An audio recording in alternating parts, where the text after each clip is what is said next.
Pour réaliser ce jeu, il vous faut un bocal ou une boîte de conserve ou un pot de confiture vide, un fond de boîte de camembert, un ou deux feutres, 40 cure-dents et un dé. Pour réaliser votre jeu, vous pouvez décorer le contour de votre boîte de fromage. Ensuite, vous percez 6 trous à l'aide d'un cure-dent, comme sur la photo. Les trous ne doivent pas être trop larges afin que le cure-dent tienne debout dedans. Sauf pour le trou numéro 6. Élargissez-le avec le cure-dent pour que les cure-dents puissent facilement passer à travers et tomber dans le pot. Posez ensuite le couvercle sur le pot et cela doit ressembler à la photo. Pour jouer maintenant, le but du jeu est de se débarrasser de tous ces cure-dents.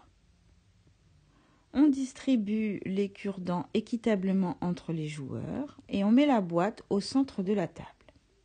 Le premier qui fait 6 commence la partie. On continue ensuite dans le sens des aiguilles d'une montre. Au premier tour, les joueurs ne peuvent lancer qu'une seule fois le dé. Ils déposent un cure-dent dans le trou qui correspond au résultat du dé. Trou de 1 à 5, les cure-dents sont bloqués. Trou 6, le cure-dent tombe dans la boîte.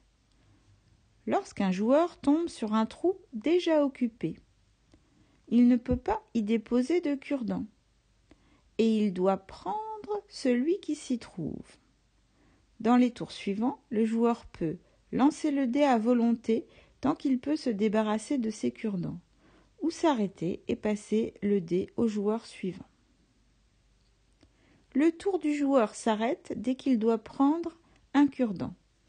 À chaque fois qu'on lance le dé, on prend donc le risque de tomber sur un chiffre qui correspond à un segment déjà en place sur le couvercle de la boîte et on est obligé de le prendre. C'est la loi du hasard.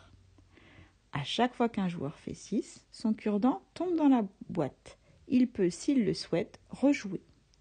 Le gagnant est bien sûr le joueur qui en premier n'a plus de cure-dent.